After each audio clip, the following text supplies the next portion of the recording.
January, all items was at 2.4%, which is great if you believe the numbers. It's not as great as it sounds for two reasons. One is different cell imputation, the number of guesses, and the other is that the monthly and the 12-month all items was brought down by gasoline prices. And gas prices don't reflect larger prices as a whole for three reasons. One, the US right now is producing record level oil production.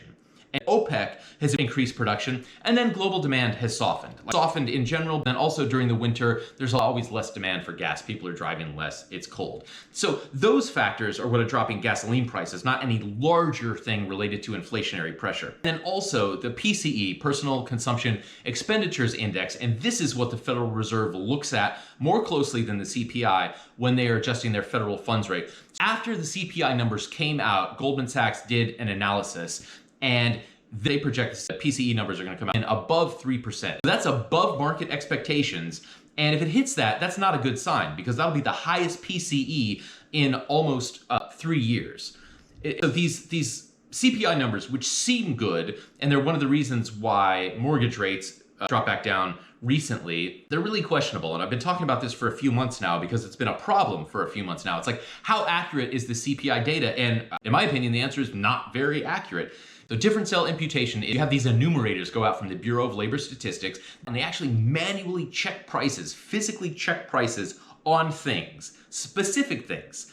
So if they can't find a specific item, then there is an imputation, an educated guess done from either the exact same item somewhere else in the country and they make an adjustment for geography, or they find something that's kind of the same. And then they impute the price from there. There aren't enough enumerators to do this work, and so these educated guesses have been cropping up. You can see this past month, 38% of the data that goes into the CPI was this different cell imputation, educated guesses. And prior to recent months, the number was always 10% or lower. So you had 9, we're getting close to 50%. Close to half of the data that goes into the CPI is guesses. So how accurate is that going to be? And then, I don't want to be cynical, but the head of the Bureau of Labor Statistics was fired not too long ago because the administration didn't love the numbers coming out of the BLS.